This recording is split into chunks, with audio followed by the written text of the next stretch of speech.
This is Joe from What I'm Playing Now. We're back here at Origins 2019.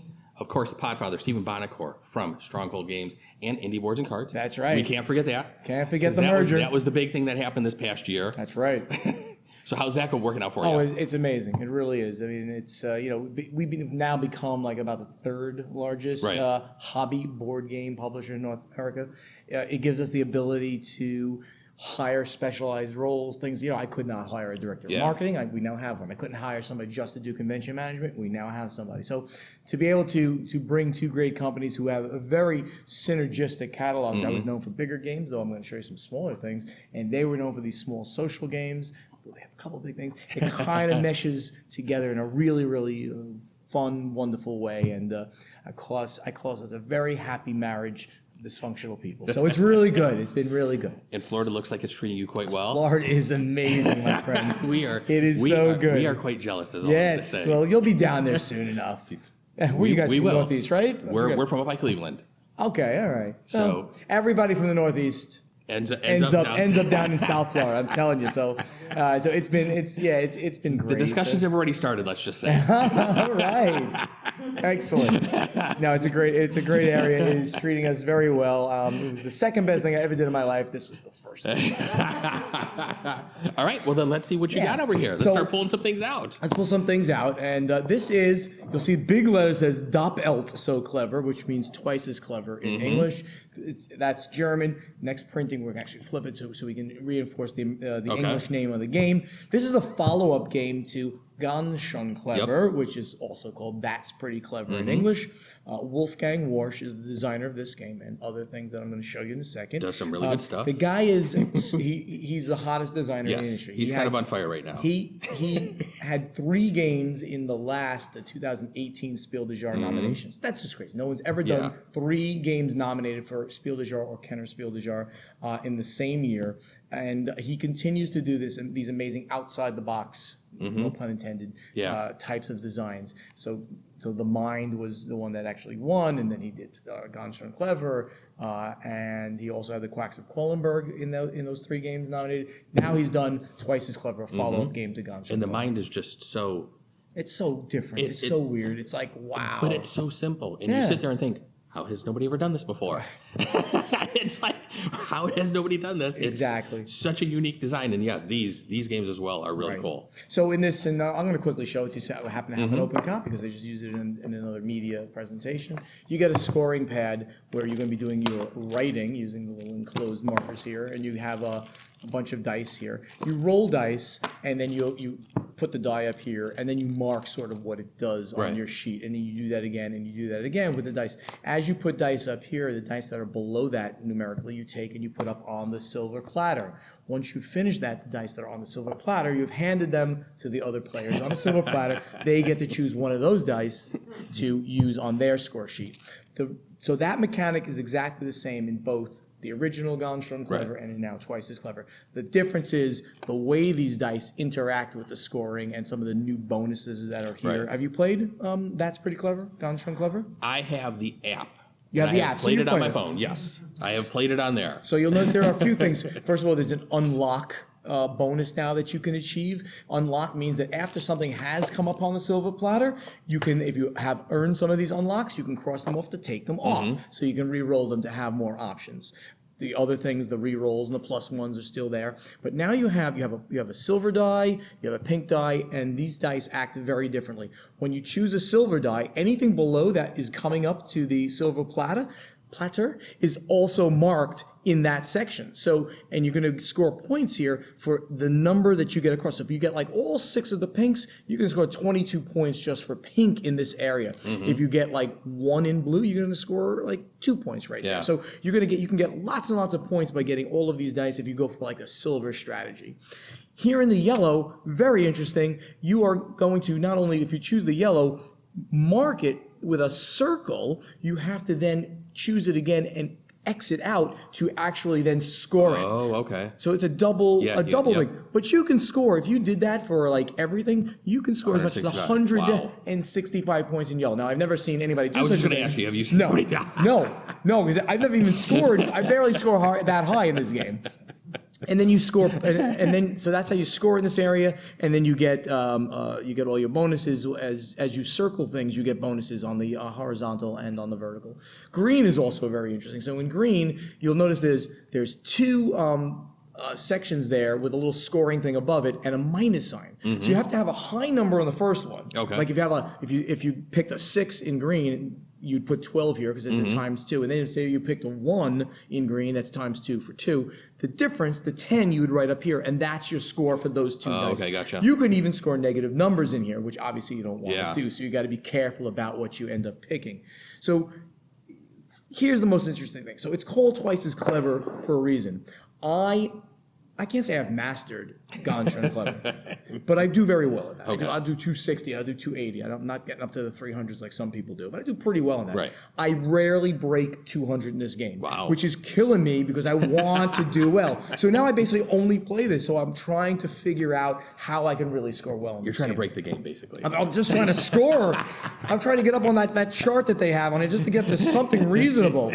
You know, if you only score like 140 points, it says you can do better. So that's Twice as Clever, and it literally is just a great successor.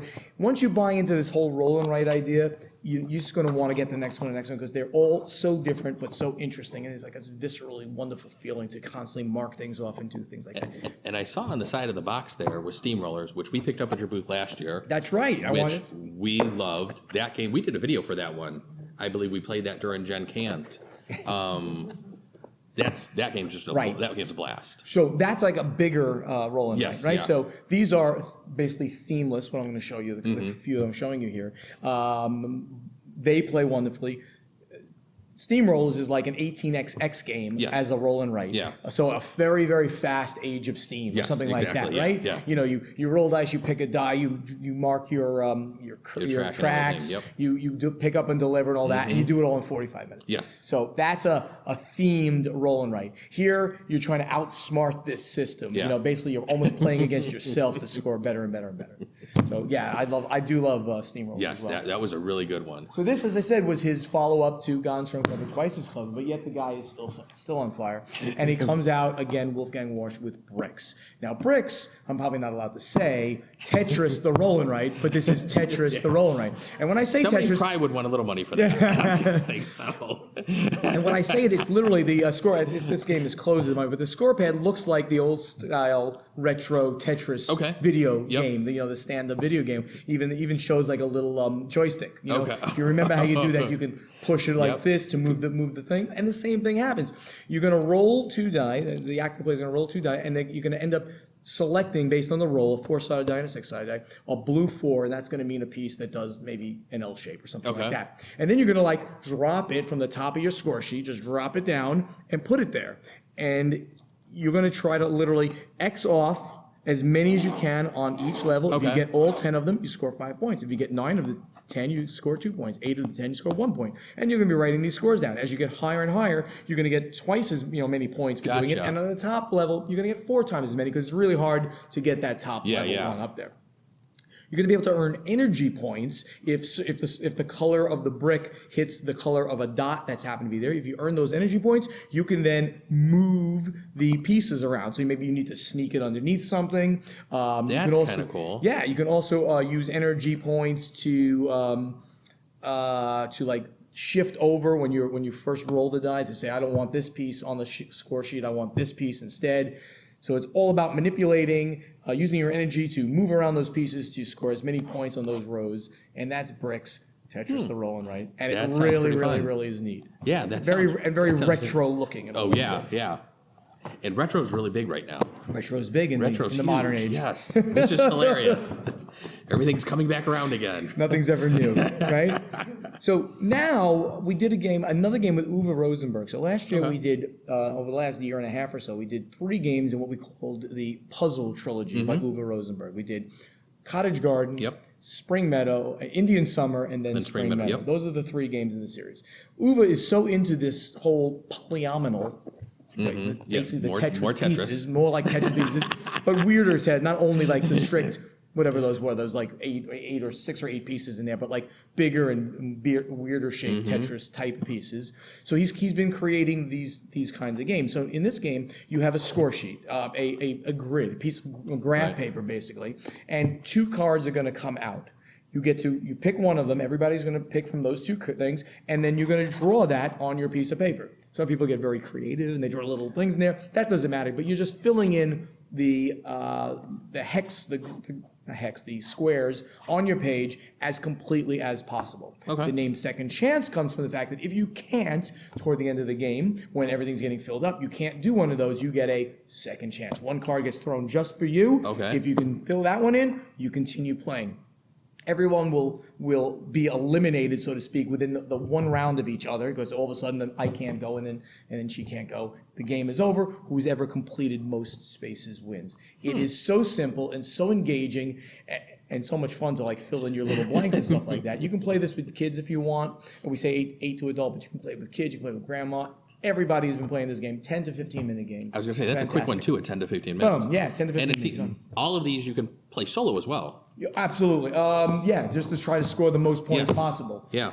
Every one of these can be played. I noticed that as you were out there. They're all soloable as well. So there's a lot of people who are doing a lot of solo games. And that's a very big thing now. Yeah, that's become really huge as well. People have very big life commitments. They can't get out to play games. They can't bring people over to play games. Put the kids to bed.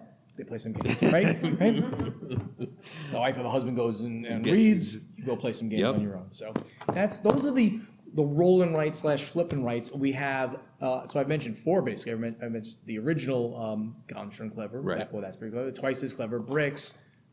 Second Chance. Second Chance as a flip and write. We have at Gen Con, we're going to have Dizzle and Encore, which in Germany was called Nockmal, and that is the single biggest roll and write in Germany. Really? So we're really excited about this whole thing. That one is done by Inca and Marcus Brand, who are Spiel des Jahres winners for The Village. Yes.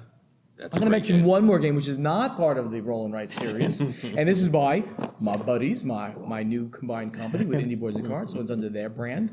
A very social game, sort of a party game. It's finger guns at high noon, where literally you're going to be shooting at each other with your fingers. You're going to be dropping dynamite and killing people around you. You're going to be lassoing to get allies onto your side. They give you special powers. So there's a whole list of about 8 different types of things you can do, and you're basically trying to be the last person standing. But there's no player elimination. That would be kind of bad for people who get eliminated. You become a ghost if you die in the game. And the ghosts can all win together because you're going to start messing with the people that are still alive. Okay. So that's an interesting concept. Yeah. So, and this is a 3 to 8 player game, plays in 20 minutes, and keeps you engaged the entire time. You strategize, you draw out your weapon, you survive, or you fall into the chaos. That sounds hilarious. Finger guns at high noon. This game is not available yet. We have it here at the show. It'll be available on June 26th, right at the end of the month. Cool.